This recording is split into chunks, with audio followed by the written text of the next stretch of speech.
Atayo zali mabe ndenge nyonso akobenga yo solo ozonga epai na ye akobongola yo okoma mosantu kaye nazali koluka bapate na Yesu babungaki kala Kati ya lopango ya tata okozonga epai na Yesu epai na ye okokota na kati ya lopango. Nous allons nous mettre debout. Tokote les mains. On va nous lire Actes des Apôtres chapitre 10. Bakotangela biso buku na misala bantoma chapitre dango ya zomi verset 44.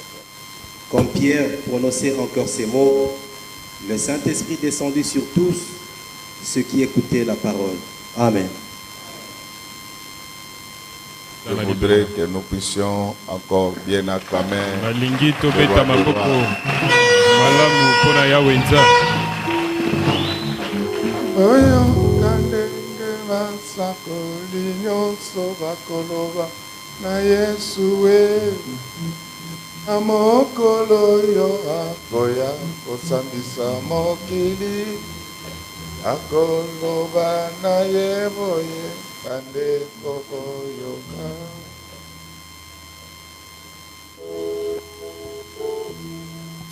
moyo kandenge basakoli nyonso bakoloba na Jésus na mokolo yo akoya kosambisa mokili bakoloba na ye boye bandeko boyoka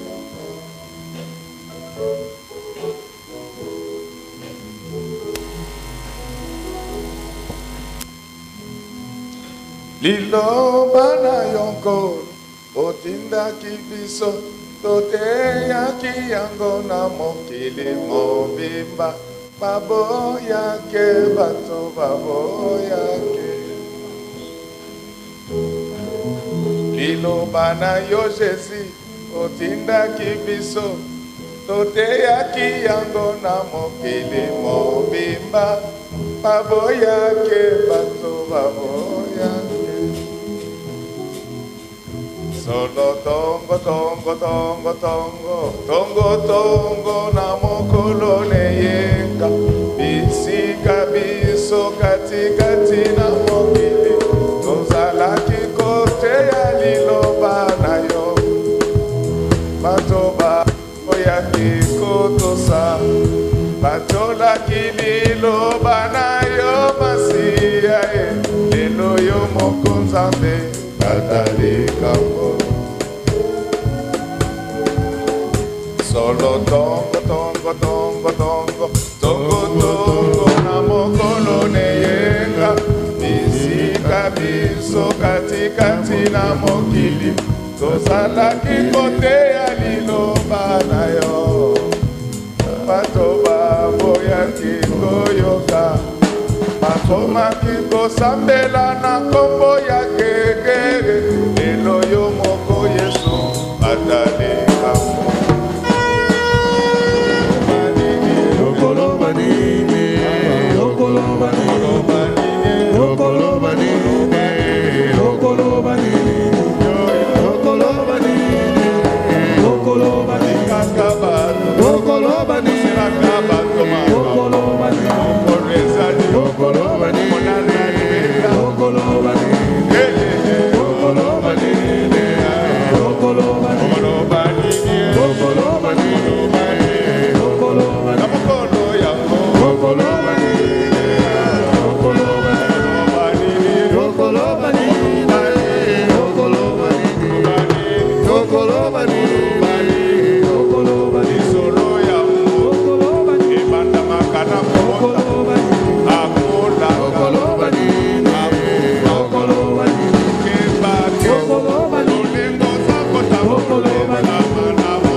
Ogolo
Chers amis, bandinga vous avez dit que nous allons faire le continuum avec notre sujet.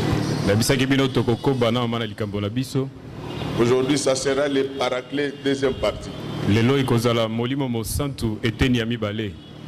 Ça, ce ne sont pas des choses qu'on parle avec précipitation. po ezali makambo oyo balobaka na kowela te.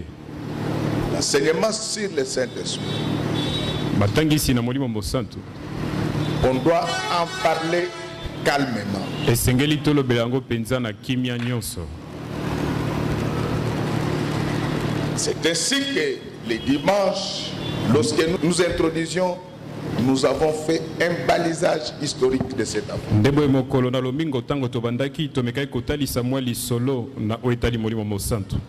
Ça a commencé yango ezalaki kobanda avec la fête des semaines. na lipati na baposo.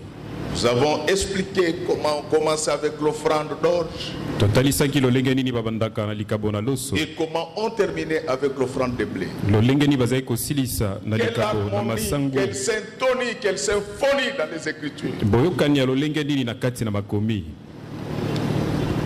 Je disais, nazalaki koloba j'ai dit et je voudrais encore dire ce matin nalobaki mpe que nali koloba l'offrande d'orge, na ntongo na elo ete likabo na loso c'était l'image de la résurrection de Jésus, c'était l'image de la parole. ezalaki elilingi na lisekwa na yesu mpe ya liloba na nzambe. Mais la fête des semaines ne s'arrêtait pas kasi lipati na poso avec ezalaki l'offrande d'orge. kosuka te na likabo na loso, Elle continuait. yango ezalaki kokoba lisusu. Elle s'est terminée avec l'offrande de blé qui était en fait l'offrande pour consacrer la fin de la moisson. ezalaki kokoba na lipati na masango Pour dire que oyo les fruits ezalaki étaient déjà mûrs. mpona kotalisa ete mbumba yango esilaki C'est ainsi que lorsque vous lisez le livre des Cantiques de Cantiques, ndebo etango kotanga buku na cantique de cantique, les frères à la sœur plaignent leur propre sœur. bandeko ya ndeko mwasi bazali Ils disent kolela qu'on veut épouser votre sœur, bango balobi balingi kobala mais ndeko elle na n'a pas biso de sein. kasi ye azali na mabele te. Comment Jésus va t'épouser lolenge nini yesu akobala pendant yo que tu n'as pas de sein? wana yo ozali na mabele te. Les seins pour une femme, ele mpo na mwasi c'est l'expression visible de la maturité. yango ezali kotalisa bokoli na ye. Jésus ne prendra que l'église avec sein. yesu akozwa kaka eklesia oyo ezali Ce que mabe. j'aime, oyo nalingi c'est que Dieu contrôle tout. elingi kotalisa ete nzambe Il azali n'y a kokonza aucune nyonso, femme ezali na mwasi moko avec te trois mamelles. oyo azali Toutes les mabele femmes misato, basi ont nyonso des mamelles. bazali na yango Une mamelle gauche, moko na ngambo ya mwasi l'image de l'Ancien Testament oyo de ezali Moïse. kotalisa bokani ya kala ya mose, Une mamelle droite, mosusu na ngambo ya mobali l'image du Fils de Dieu qui est assis à droite du Père, nzambe oyo afandi représentant l'évangile de oyo l'Alliance. ezali kotalisa nsango na boyokani. C'est ainsi que, bien-aimé, nde boye balingami à la naissance de Moïse, na kobotama na mose, sa mère interdit mama ne apekisaki aux femmes égyptiennes na basi na Egypte de l'allaiter ete banungisa et ye de placer la grande sœur ye au atiaki nom de Moïse kulutu ya mwasi pour mosika te na entendre si mose l'enfant va pleurer. mpona koyoka soki Si mwana l'enfant kolela, pleurait, soki mwana kolela La grande sœur kulutu ya mwasi partait appeler la mère azalaki kokende Parce que kobenga c'est elle po ete ezali qui avait te le sein nde azalaki na pour mabele allaiter. mpona koyeba konungisa mose. Je voulais dire à quelqu'un, nalingaki kotalisa à moto partir de ce moko matin, kobanda na ntongo ne prends pas n'importe quel lait. komelaka miliki ya lolenge nyonso te. Amen. Et ce que j'aime dans cette histoire, oyo nalingi mpenza na lisolo oyo c'est que malgré les pleurs de Moïse, ezali ete ata kolela na mose, sa grande sœur kulutu ne ya mwasi ne changea jamais de maman. abongolaka ata mama moko te. Alléluia. Amen. Je veux poser une question. Nakotuna Quand la motuna. femme, la fille du roi, Tango mwana na a nkumu posé la question à la grande sœur atunaka motuna na kulutu ya pour mwasi savoir qui peut allaiter l'enfant. mpona koyeba nani akoki konungisa me mwana, répondre? nani akoki kopesa La ngai ya. parole est à qui veut la prendre.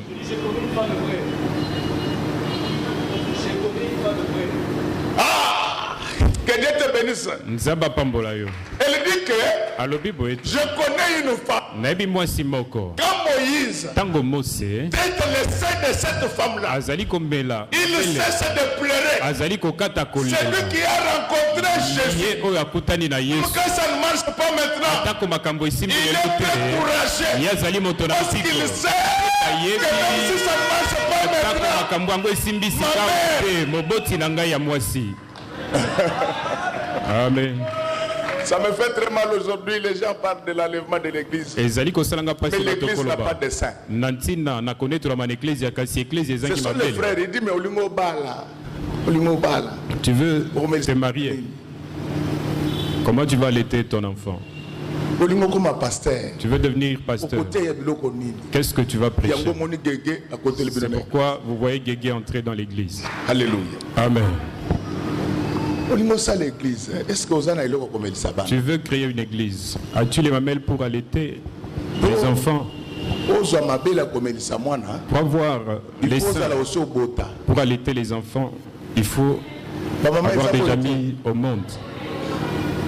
même maman au monde bas pas bota wana pas bota bota. Même toutes les mamans qui ont déjà mis au monde. Et le côté. C'est-à-dire que pour moi si Amélissa Moana Pour qu'une femme allaite Azana mabela pour ça ba tu fois à la sabota. il faut que cette femme ait déjà mis au monde. Bon pasteur Parce que pour Azana que le na pasteur mabela alola oyo azolo ba été désiré donc comme le lait maternel. Il faut qu'il ait enfanté. et Sengeli Azalasi Abota. Alléluia. Amen. Il faut enfanter Jésus. Sengeli Kobota nde Yesu. C'est à ce moment-là Nde na ngongango. que le lait va couler. Nde miliki ekoyeba na kobima. Chers amis, l'église a des problèmes. Baninga eklesi eza na mitungisi. Ils disent, mais Alimbala, mais Nato le loco exaté. Olingo comme un pasteur. Tu veux devenir pasteur. Le Saint-Esprit n'est pas en toi. Pourquoi tu es comme ça? Ce qu'on que va faire aussi maoté. Si tu trouves que les affaires ne marchent pas, Autant un parti politique. entre dans un parti politique. C'est là où il n'y a pas de critères d'admission.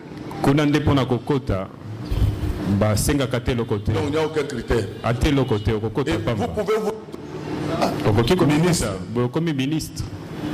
Sans avoir rien compris. Yo sosoli atali kambo. Heureusement que maintenant on recycle les ministres après leur nomination. C'est une bonne chose. Et sengo ya Aussi, sika on va ezali te recycler ete là-bas. ba ministre sika ba bandi kozongisa bango ba yekola lisusu yango eza makambo malamu yo pe kende ba koyekolisa yo lisusu. Mes chers amis, il y a une harmonie terrible dans les Écritures. Eza na bokani moko monene La na maloba na fête de Nzambe. semaine commençait par l'offrande de l'homme Lipati na poso ezali kobanda et na c'est likabo terminé na par loso l'offrande de blé. pe kosuka na likabo na Jésus masango. vient, Yesu ayei il commence par souffler abandi na ino sur kopema les disciples. likolo na Il bayekola leur dit, yalobi na bango recevez l'esprit. boyamba molimo. Mais au même moment qu'il leur dit que vous Na avez reçu ngonga l'esprit, moko alobi boyambi il leur molimo alobi na dit que bango personne n'aille prêcher. moko takende koteya. Alléluia. Amen. Je vais expliquer ça, il ne faut Na pas être kotalisa vraiment yango pressé. esengeli Je suis bowela na là pour lombangu ça. te nazali wana mpo na kotalisa yango mpenza. Parce que les gens se disent, mais Po ete il bato avait bakomi déjà dit lobela recevez. ya silai koloba Mais boyamba comment il Kasi, devait encore être rempli? lolenge nini esengelaki bango Il batondisa y a des lisusu choses différentes. eza na makambo mibale ekeseni Recevoir le Saint-Esprit koyamba molimo mosantu et être rempli du mpe Saint-Esprit. kotondisama na molimo Ce sont mosantu deux choses différentes. eza makambo mibale ekeseni. Lorsque Jésus souffla sur eux, Ntango Yesu azali kopema likolo na bango, le Saint-Esprit n'était jamais entré en eux. molimo mosantu ekota te na kati na bango. Le Saint-Esprit les accompagnait. Molimo mosantu ezali kotambola na bango nde elongo. Donc pourquoi le Saint-Esprit les accompagnait? Mpona nini molimo mosantu ezali Parce kotambola que na le bango donneur d'ordre ezali po ete mopesi lui a demandé de mitindo les accompagner. asengaki na bango atambola na Donc le bango. Saint-Esprit Molimo mosantu accompagne plusieurs personnes, etambolaka elongo na bato même ceux qui ne ebele craignent pas Dieu. ata baye babangaka nzambe C'est te. ainsi que les jours des miracles et de guérison, Nde boye mokolo na Judas bitambo était dans le groupe Yuda. accompagné par le Saint-Esprit. azalaki na kati na liboki ya bato Mais bazali le kotambola na Saint-Esprit mosantu. n'était jamais entré à Kasi molimo Judas. mosantu ekotaka na kati na ata mokolo moko te. Viens, on va lire ce écrit. Le Saint-Esprit qui était sur les apôtres, molimo mosantu ekitaki likolo na bantoma c'est le genre de celui qui opérait avec le prophète dans l'Ancien Testament. ezali na lolenge ya molimo ezali Il kosala na n'entrait jamais basakoli dans les prophètes. na bileko na kala ezali Il les kokota accompagnait. na kati na basakoli te ezali kotambola na basakoli elongo. Lis-nous Jean 20, verset 22. Après ces paroles, il souffla sur eux et leur dit, Recevez le Saint-Esprit. Amen. Acclamons très fort pour le roi. Le Jésus qui souffle sur elle, c'est le Jésus ressuscité. Donc c'est ça l'offrande de l'Homère. Elle annonce le début de la fête de cette semaine. Mais la fête ne peut être complète qu'au bout de 50 jours. Psaume 51, verset 13. Psaume 51, le verset 13. Ne me rejette pas loin de ta face, ne me retire pas ton Esprit Saint. Voilà. Amen. Donc nous sommes dans l'Ancien Testament. Le Saint-Esprit n'entrait pas dans les hommes. Le Saint-Esprit les accompagnait. Et Dieu pouvait retirer le Saint-Esprit. Mais quand la plénitude est là, ça devient impossible. Est-ce que vous m'entendez? Vous me comprenez? Donc quand le Saint-Esprit entre, c'est à ce moment-là que la Bible dit, celui qui est né de Dieu ne pêche point. Dis pas ne pêche pas. Ne pêche pas. Acclamons très fort pour le Saint-Esprit, quand il est là, un homme converti, il dort, il peut dormir avec ici jusqu'au matin. Les gens se réveillent, il dort jusqu'à 10 heures.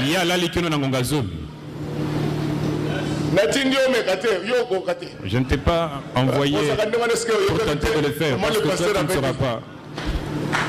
Donc dans la famille où les gens sont convertis, ça ne pose pas de problème. Mais il ne faut pas tenter parce que tu n'es pas rempli de la puissance du Saint-Esprit. C'est pourquoi il y a beaucoup d'inceste. Et pire encore, en Allemagne, on commence à autoriser aux hommes d'épouser leurs propres sœurs. C'est la fin du monde. Je vous dis, moi je déclare l'Allemagne un pays sous-développé. Les mauvaises idées comme ça, vous les tirez d'où? Et regardez l'écurie de ces gens-là qui prennent ces mauvaises décisions. Généralement, ils n'ont pas d'enfants. Ceux qui ont des femmes, les femmes ont l'âge de leur mère. C'est pourquoi, jour quand ils se réveillent, c'est que l'homosexualité est contraire à la Bible. Frère, vous ne savez pas, le monde va loin.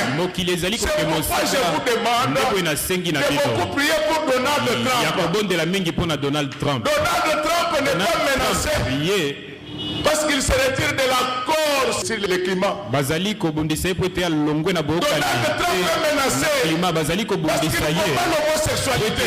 Pourquoi vous le voyez tous s'élever?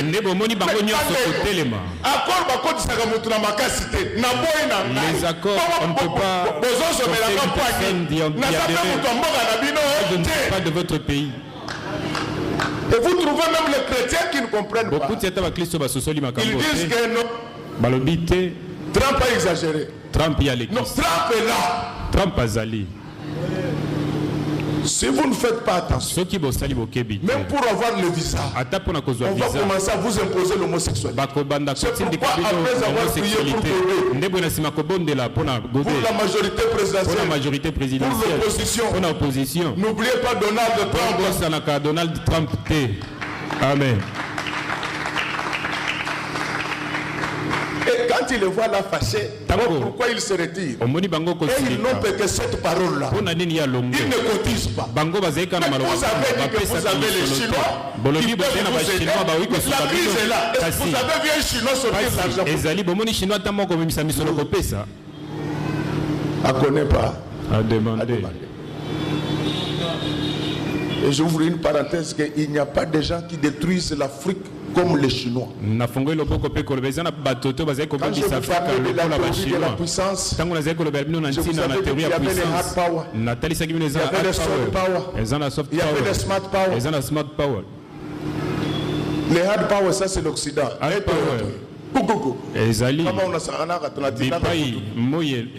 Mais Chinois, nous, quand on grandissait, le ventilateur coûtait $20. Mais il pouvait faire avec pour 6 ans. Il y a $20. Un ventilateur ventile 3 enfants de la même famille. Mais il y a Chinois, ils ont $50. Sur des semaines, c'est que le sang, on est avec ma casse. Amen. On peut savoir quand même, en même temps, chocolaté, parce que. Et comme on est là, donc c'est des bougres. Ils ne comprennent pas. Et cette stratégie, ils soutiennent leur croissance par la consommation. Il n'y a personne qui puisse faire le contrôle de qualité de ce ventilateur foutu. Ah, Dieu donne-moi l'argent, je vais payer une usine de ventilateurs au Congo. Ils sont là comme dans... Alléluia. Amen. Donc je suis en train de vous expliquer que le Saint-Esprit dans l'Ancien Testament n'entrait pas dans. Il était avec.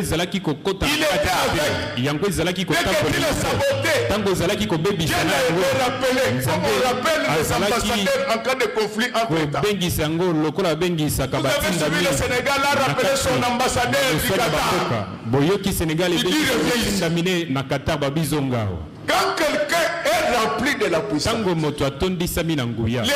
qui reliaient Jésus, c'était les pierres non remplies. Mais les pierres remplies a donné sa tête. Elle a été coupée à cause de l'évangile.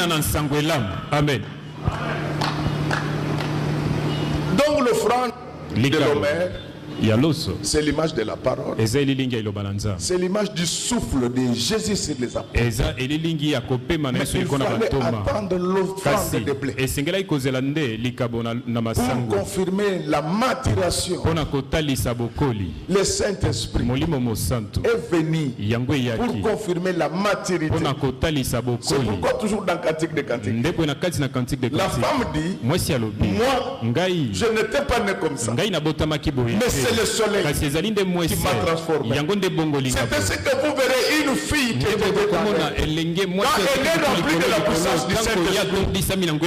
Elle abandonne tous les avantages de l'impudicité pour plaire à Dieu. Amen. Mais aujourd'hui nous allons parler de comment on reçoit le Saint-Esprit. Est-ce qu'on peut acclamer très fort? Quelqu'un qui a le Saint-Esprit n'invoque jamais Guégué. Ça ne va pas finir maintenant, cette affaire ne finira pas bientôt.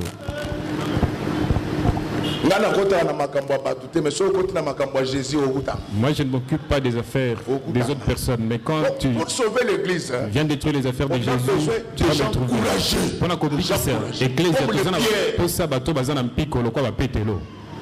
Qui avait pris l'épée jusqu'à couper l'oreille. Moi je ne prendrai pas l'épée visible. Moi je prendrai l'épée qui est la parole de Dieu pour couper les oreilles de tout ce qui entend la voix de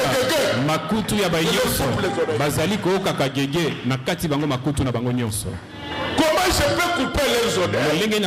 C'est en leur disant que la Bible dit que faites tout. En acte ou en parole, faites tout au nom de Jésus. Amen. Faites tout. C'est ça, couper les oreilles pour qu'ils n'entendent plus. Faites tout. Même quand tu prépares quelque chose.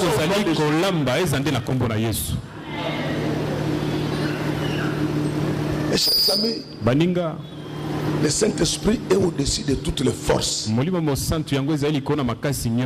Frère, je suis en train de vous démontrer que le Saint-Esprit n'est pas n'importe quoi. Je commence par l'histoire de Belshazzar et Daniel. Belshazzar fait un rêve. Il appelle tous les magiciens.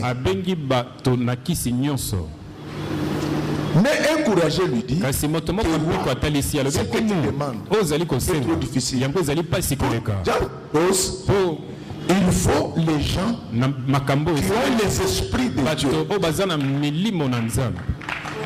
le Saint-Esprit, ce n'est pas comme un pagne qu'on achète Gambela. Non. Comme je vois les gens là, pour le Saint-Esprit, Seigneur, remplis-moi avec ta puissance. Donc le modérateur n'a pas entonné, mais il n'a pas de parole. Il n'est essoufflé, il n'y a rien en lui.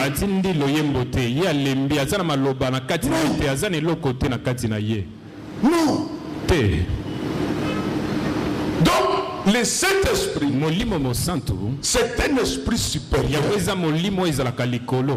ne l'obtient pas de n'importe quelle manière. Donc les astrologues voulaient dire nous n'avons pas cet esprit là. Et pourtant ces gens là, ils côtoyaient les esprits. Vous m'entendez bien? Le Saint-Esprit ne peut pas être donné à une fille à qui on vient de presser le sein. Mes chers amis, vous voyez même dans nos gouvernements ici, il y a quand même une période de transition. On ne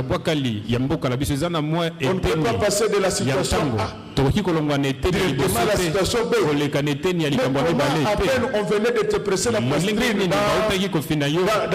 dans les tunnels. Quand tu viens, tu commences les chansons, tu fais boubou, boubou, boubou, et les gens tombent.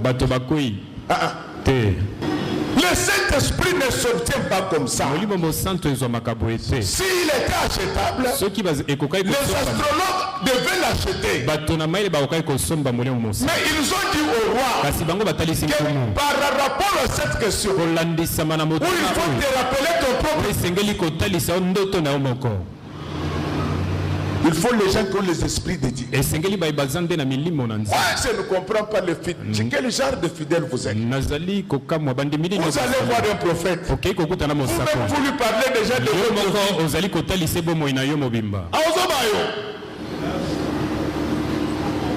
le vrai prophète, on ne lui dit rien. Lui-même, il doit découvrir. Mes chers amis, le Saint-Esprit, on ne l'achète pas. Il y a un homme dans la Bible. Il s'appelait Simon le magicien. Quand il a vu Pierre donner le Saint-Esprit, il dit que donne-moi aussi. La réponse, c'est que tu n'as ni l'eau ni part dans cette affaire. Ce n'est pas avec ton argent que tu vas acheter le Saint-Esprit. Le Saint-Esprit, c'est Dieu. On ne l'achète pas. On ne le corrompt pas. On a corrompu tout le monde contre toi. Mais il y a une seule personne qui ne va jamais corrompre. C'est bien-aimé, comment je parle aujourd'hui de comment recevoir le Saint-Esprit. Ne suivez pas les pièces de théâtre ici. Vous voyez, surtout vous les femmes, vous. Même on ne va pas vous toucher, elle tombe elle-même. Dans la Bible, les gens tombent. Mais quand quelqu'un tombe, il ne doit pas connaître ce qui se passe. Moi j'ai vu quelque part une maman qui était tombée, mais qui a rangé les pains. Ce sont des théâtres. Quand on tombe sous l'onction du Saint-Esprit, on est en extase. Donc le Saint-Esprit, il n'habite pas en n'importe qui. Le Saint-Esprit n'entre jamais dans les Babyloniens. Les gens ne comprennent pas. Même Simon le magicien, ata Simon il ne pouvait pas. motona solo kauka kite. C'est ainsi que lorsque vous suivez l'entretien entre Élie et Élisée, Élisée lui dit qu'avant de partir, tu dois me laisser la double portion. Élie va répondre ceci. Tu demandes une chose difficile. Le Saint-Esprit va péter. On a prié pendant 4 heures. On dit qu'on a le Saint-Esprit. Il y a des gens qui ont prié pendant plus de 50 ans, mais qui n'ont jamais reçu le Saint-Esprit. Quand il viendra, il vous conduira. C'est ainsi que vous trouvez les gens qui vous calomnient. Vous venez pour les saluer avec joie. Parce que vous savez que et ils écrivent, mais Dieu va effacer. Amen. Donc, on ne reçoit pas le Saint-Esprit comme je vois à Kinshasa. On passe tout le temps à la télé. Et il dit même aux gens, moi dès que j'ai pris pendant 2 minutes, je reçois tout faux. Jésus priait pendant des nuits entières. Pendant des nuits entières. Les apôtres, ils étaient assidus au temple. L'un des signes que la personne a mettre le Saint-Esprit, c'est l'amour du temple. Amen. David disait, je suis dans la joie. Quand on me demande de me rendre dans la maison du Seigneur. Oh, oui, il était dans la joie parce qu'il était accompagné. Mais ce qui était rempli, il s'était assidu au temple chaque jour. Frère, on ne peut pas avoir le Saint-Esprit et rester à la maison sans raison. Nous, Dieu, les dieux là, nous l'avons cherché nous de plusieurs manières. Quand on a le Saint-Esprit, à ce moment-là, Dieu est au devant de tout. Moi, je regrette les chrétiens d'aujourd'hui. Pourquoi vous connaissez la vie des autres? Quel est le sentiment là qui te pousse à chercher à connaître la vie des autres? C'est l'amour ou la méchanceté? Si c'est l'amour qui te pousse, gloire à Dieu. Si c'est pour que tu te moques d'eux, c'est le fils du diable. Nous, quand on vient à l'église, c'est Jésus d'abord. Donc le Saint-Esprit, comme je vois là, les gens commencent même à forcer le Saint-Esprit. On prie, il fait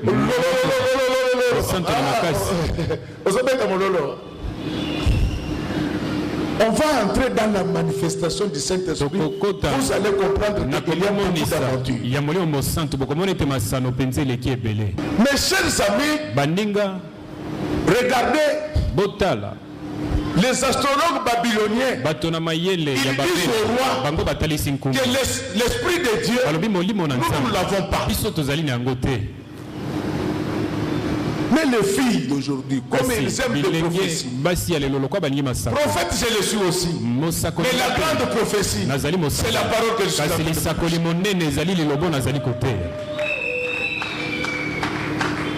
Des choses intimes. On dit ça au pasteur. Parce que lui, il a la capacité de gérer ça. Ce n'est pas un petit prophète à l'église. Oh non. Et ton papa à la maison, on ne s'entend pas. Dès que tu sais, il va raconter à tout le monde. C'est pourquoi dans cette église, les prophéties qui touchent à la vie privée des gens, on ne les donne jamais en public. Pourquoi j'ai institué cette mesure? Toutes les prophéties ne sont pas vraies. Ça va discréditer l'église. Et vous savez l'église. Quand ça marche, tous mes amis ici, ils disent non, ils diront que ce sont nos prières derrière le pasteur. Mais quand ça ne marche pas, que l'église soit stable. Quand un prophète a le Saint-Esprit, Dieu lui révèle des choses. Amen. Et les gens pensent que quand on est riche, on peut avoir le Saint-Esprit. Non, il faut être riche, mais saint. Le Saint-Esprit ne vient pas comme ça. Élie dit à Élisée que tu demandes une chose difficile. Il y a des gens qui prient. Ils n'ont jamais vécu les manifestations du Saint-Esprit. Pour terminer le débat, ils disent que le Saint-Esprit n'agit plus. Non, parce que tu ne l'as pas encore. Paul a trouvé toute l'église. Les gens en train de prier avec un pasteur. Mais quand il entre là, il dit, est-ce que vous avez reçu le Saint-Esprit? Le pasteur a balbutié, mais le diacre, Diacono, il a dit, depuis que nous sommes dans cette église, on n'a jamais entendu parler du Saint-Esprit. Vous avez suivi comment tu peux avoir le Saint-Esprit? C'est toujours le feu. Amen. Et il pense, c'est ça, une prière. C'est pourquoi les mamans en train de sauter. Mes chers amis, pour avoir l'électricité, nous sommes connectés au groupe. Si on arrête le groupe, l'électricité, il n'y aura plus le courant. Le feu que tu es en train d'envoyer sur les gens, ce n'est pas la sorcellerie. Acte 19.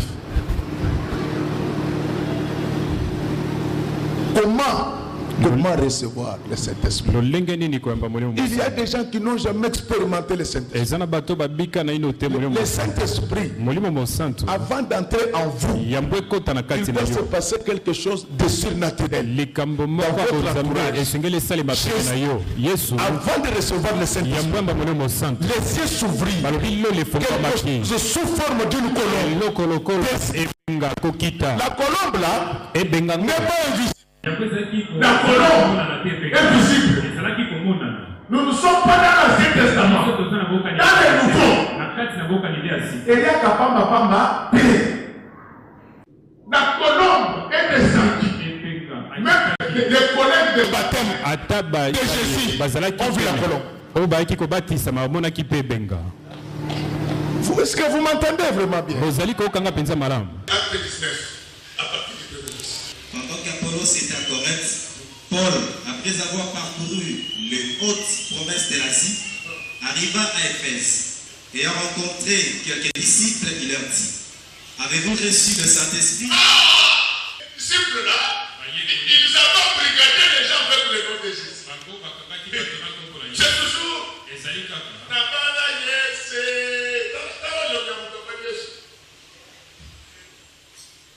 les disciples. Il rencontre le maître. Maintenant, le maître leur demande: est-ce que vous avez déjà reçu le Saint-Esprit? Je vous dis, mes amis, les gens de Guégué, est-ce que vous avez déjà reçu le Saint-Esprit? Continue le lecteur, mon frère. Avez-vous reçu le Saint-Esprit quand vous avez cru? Il lui répondit: nous n'avons pas même entendu dire qu'il y ait un Saint-Esprit. Maintenant, dans l'église du Congo, on parle de l'onction. Mais cette onction vient d'où? Messieurs, nous avons les apôtres, mais montre-nous quand même la cabine de la scène pour que nous voyons si c'est le groupe ou bien l'esprit là.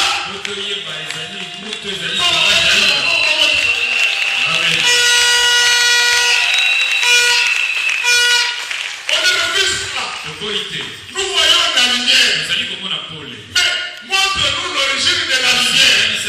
C'est le barrage d'Inga. Ou bien c'est le groupe électrogène.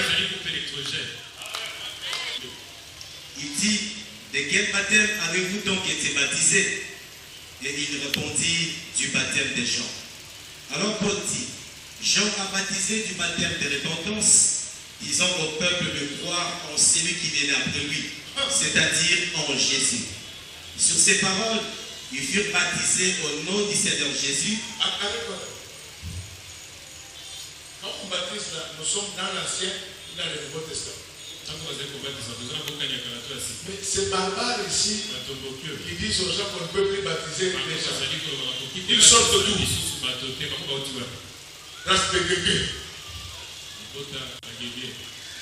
Donc, il y a des églises où on ne parle plus de la repentance, on ne parle plus du baptême. Or, le message de Pierre, c'était que repentez-vous. Soyez baptisés au nom de Jésus. Pas au nom de quelqu'un. Au nom de qui? De Jésus. Donc dans cette église-là, les nouveaux convertis n'apprennent pas même qu'il y a un Saint-Esprit. Si tu fais bien les prédications, c'est toujours l'onction. L'onction même, onction est comment?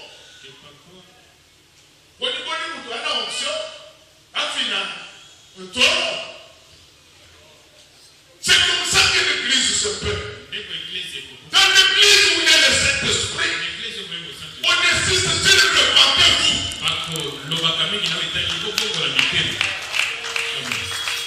On ne sert pas Dieu sans le Saint-Esprit. Et le Saint-Esprit, on ne l'obtient pas de n'importe quel moment. Jamais de la vie. Il y a des conditions. Première condition, sanctification. Deuxième condition, prières intenses. C'est-à-dire que tu vas même au-delà de 10 heures. À genoux en train de pleurer. En train d'implorer la grâce de Dieu. On ne reçoit dans toute la Bible, tous ceux qui ont reçu le Saint-Esprit, ils étaient au même endroit. Alléluia. Amen. Donc ce n'est pas par hasard. La Bible dit, tout écriture est inspiré. Ces gens-là avaient des maisons. Jésus pouvait dire à Pierre que chacun fasse ses activités. Vous aurez le Saint-Esprit. Il a dit rester ensemble. Amen. Frère, on ne reçoit pas le Saint-Esprit à dehors de l'église. Quand tu as déjà, tu peux prier comme tu veux. Mais le Saint-Esprit, on le reçoit en groupe. Amen. Regardez même le texte d'aujourd'hui. Comment Corneille a reçu le Saint-Esprit? Vous allez lire tous les chapitres à la maison. On dit il y avait à Césarée un homme de la cohorte dite italienne. Cet homme était pieux. Il craignait Dieu. Il priait continuellement. Il faisait beaucoup d'aumônes au peuple. C'est cet excès de prière, cet excès de sanctification, cet excès d'aumône qui suscita l'ange. L'ange ne lui a pas donné le Saint-Esprit. Il lui a dit qu'il y a des gens capables de donner le Saint-Esprit. Amen. Et lui-même, quand il reçoit le message, il a invité ses amis, il a invité sa famille, il a dit que venez, il va se passer quelque chose. L'ange se manifeste chez lui, l'ange se manifeste chez lui. Donc partout où il y a eu Saint-Esprit, il y a eu toujours quelque chose de surnaturel. Ce que j'étais en train de vous dire aujourd'hui, c'est que le Saint-Esprit ne vient pas comme le pain de Covadis. Le Saint-Esprit, pour l'obtenir, il faut des sacrifices énormes. Vous n'allez pas sacrifier les hommes, mais vous devez avoir une discipline de prière. L'autre élément que je voulais ajouter, le Saint-Esprit s'obtient toujours dans la chambre haute. Et là, je vais expliquer comment ça se passe. Lorsque nous avons prêché par la porte ou par la fenêtre, je vous avais parlé de l'architecture orientale. Les orientaux, quand ils construisaient leur maison, ils prévoyaient sur les toits un endroit où les gens pouvaient venir se reposer et méditer. Parce qu'ils savaient que quand vous êtes au rez-de-chaussée, il y a trop de choses qui vont vous distraire. C'est ainsi que quand vous lisez la Bible, la Dorcas qui a été ressuscitée, c'était dans la chambre haute. Quand vous allez dans la Bible, Élisée il passait. Mais la femme a dit ceci: cet homme-là, c'est un homme de Dieu. Construisons-nous pour lui une chambre haute. C'est-à-dire c'est quelqu'un qui est détaché de la terre. Il est détaché de femmes. Il est détaché de l'argent. Il est détaché de l'orgueil. C'est cette personne-là qui se retrouve dans la chambre. Amen. Comment voulez-vous que moi, à 17 ans, à ton maman à 50 ans,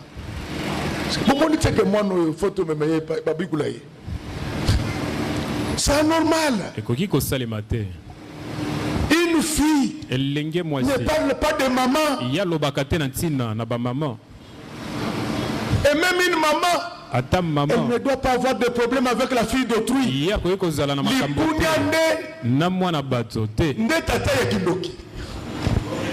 Pourquoi moi na moninda de kasaliboye wana ifaza la ndumba yo ndumba na ye? Frère, je vous dis que pour avoir le Saint-Esprit, il faut être dans la chambre. Il faut être coupé des plaisirs du monde. On ne peut pas avoir le Saint-Esprit et vivre dans la jalousie. Celui qui a le Saint-Esprit, lorsque quelqu'un est béni, il purifie Dieu. Un pasteur qui a 1000 membres, mais avec Saint-Esprit, lorsqu'il voit le ministère amène à l'aide de l'avant, il bénit Dieu. Amen. Lorsqu'il voit ACK pousser partout, plus que les champignons, il bénit Dieu. Parce qu'il sait que nous avons un même patron. Nous sommes des filiales. La maison mère, c'est là-bas au ciel. Notre bataille, c'est le fidèle aux autres. Notre bataille, c'est de peupler l'enfer. Amen. Malheureusement qu'aujourd'hui tout ça ne compte. J'irai de fil en aiguille. Je ne serai pas pressé. Je vais en parler dans le moindre détail. Aujourd'hui, je vous parle seulement des conditions pour recevoir le Saint-Esprit. Si tu ne remplis pas ces conditions, je te donne une seconde chance. Cherche encore Dieu. Il va te remplir de Saint-Esprit. Amen. Corneille, pour avoir le Saint-Esprit, on dit qu'il était pieux. Il craignait Dieu. Est-ce que ces valeurs sont en toi? À part cela, il priait continuellement. Tu pries pendant combien de temps? Et pourtant, tu as des problèmes sérieux. Mais si nous nous imposons une discipline dans cette église, chacun de nous prie chaque jour pendant au moins 8 heures, la colonne de feu descendra ici. Mes chers amis, nous avons un outil précieux. C'est cet outil-là qui va nous permettre de rencontrer le Seigneur dans le ces jours-là. Nous n'aurons pas besoin d'avion. Nous-mêmes, nous deviendrons des avions. Nous allons nous transporter. Qui fera cela? Le moteur,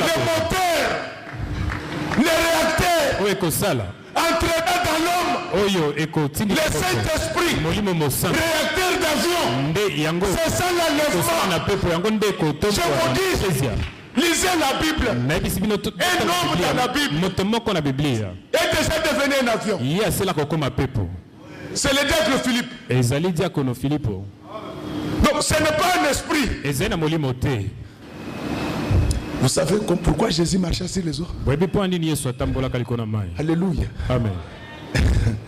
Jésus c'était un Dieu de transformation. Par moment il s'est transformé en homme. Par moment il s'est transformé en Dieu.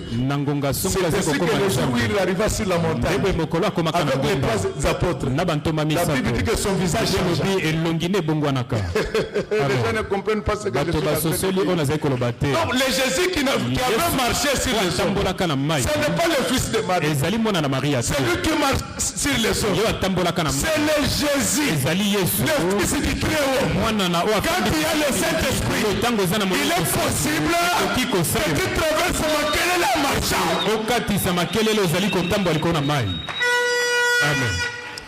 Tu sais, les jours où tu vas traverser seulement Makelele ici en marchant, tous les sorciers de ta famille vont abandonner des poursuites contre toi. Ils se jouent de toi parce qu'ils ne voient rien. Quand tu m'as ok, au filmer, il y a un tindel bango. Bayokani bango non so balobi mutu ana to megale susu. Ce sont des choses qui sont arrivées avec Jésus. Avant l'arrivée de Jésus à Nazareth, les démons avaient pris en otage un démoniaque. Mais quand il arriva, ce sont les démoniaques qui les suppliaient. Vous savez, quand vous avez le Saint-Esprit, les gens peuvent mettre du poison dans votre eau. Le verre va éclater au nom du Seigneur Jésus. Amen. C'est pourquoi, mes amis, le protocole, ça c'est la maison de Dieu. Je ne dis pas que vous le faites. Les jours où on va vous utiliser, vous perdrez tous les membres de votre famille au nom de Jésus. Vous perdrez tous les membres de votre famille. Jésus est vivant. Il est le même hier, aujourd'hui, jamais. Quand il est en toi, il va te donner le pouvoir de marcher sur les serpents et les scorpions. Et rien ne va vous nuire. Aujourd'hui, on est en train d'élever l'occultisme. Mais moi, je vous dis que Jésus est au-dessus de l'occultisme. Je voulais te dire, malgré les attaques, malgré les combats, moi et toi, nous serons toujours là. Nous n'allons pas nous arrêter. Nous allons faire des progrès. Parce que Christ a nous. L'espérance de la gloire. Mais ce Christ-là, c'est celui que nous appelons le Saint-Esprit. Si tu veux qu'il habite en toi, qu'il marche avec toi, qu'il fasse des miracles avec toi, obéis à ses conditions, marche dans la sanctification et une vie de danse prière. J'aime beaucoup. Il se passera quelque chose. C'est ça le secret dans cette affaire. Qui deviendra prophète de ta vie? Qui cherchera plus le prophète? Les prophètes vont commencer à te chercher. Et s'ils ne viennent pas, Dieu lui-même va commencer à te parler. Même dans tes songes. Parce qu'il est avec toi. C'est ça la chose qu'il faut désirer. C'est ainsi que Jésus disait, le royaume de Dieu est semblable à quelqu'un qui a découvert un trésor. Il va vendre tout ce qu'il laver. Pourvu qu'il achète les trésors. Les trésors pour nous les enfants de Dieu, c'est le Saint-Esprit. Quand il entre en toi, ta vie va changer. Tous ceux qui l'ont reçu, il a commencé par changer leur façon de parler. On en parlera. Mais je briefe un peu là quelque chose. Quand on reçoit le Saint-Esprit, même la façon de parler change. Il y a une manière de parler pour les pauvres. Il y a une manière de parler pour les riches. Ce n'est pas moi qui l'ai dit. La Bible dit ceci, que les pauvres parlent en suppliant. Donc toi tu ne vas plus parler aux gens en les suppliant. Après avoir reçu le Saint-Esprit, le Saint-Esprit est capable de créer ce qui n'était pas dans ta vie. Dans la Bible, il y a une femme. Elle s'appelait Marie. Elle n'était pas sortie avec un homme. Mais elle avait reçu la puissance du Saint-Esprit. Avec la puissance, elle conçut un enfant. Je voulais dire à quelqu'un, avec la puissance du Saint-Esprit, tu auras des milliards. Amen. Je vous montre la voie de la bénédiction et de la vie éternelle. Je ne suis pas pressé. Aujourd'hui, je vous parlais de ce qu'il faut faire pour avoir le Saint-Esprit. Amen. Quand les gens te disent que Moussanto a Koufa, c'est parce que Bazana Moli Moussanto. Basanto Bazali. Amen. À partir d'aujourd'hui, la puissance du Saint-Esprit qui est en moi, elle va bloquer la malédiction, elle va bloquer les sorciers, elle va bloquer les magiciens, elle va bloquer les blocages. Ah, je préfère m'arrêter là. Je ne veux pas abuser de votre patience. Je vous aime beaucoup. Je vous fais trop de bisous. Je prie pour vous. C'est pourquoi je préfère m'arrêter là. Il me reste de vous dire une seule chose. C'est ça le message. Amen. Que Dieu bénisse les mamans. Que Dieu bénisse les papas. Qu'il bénisse ses serviteurs et ses servantes. Qu'il bénisse les chantres, protocoles, techniciens. Que Dieu bénisse les enfants qui sont là-bas au fond. Que Dieu bénisse nos voisins. Que Dieu bénisse ceux qui vont à notre église. Que Dieu bénisse ceux qui vont nous suivre à la télé, sur WhatsApp, sur Internet. Que Dieu bénisse la majorité présidentielle. Que Dieu bénisse le rassemblement authentique. Et que Dieu bénisse notre pasteur.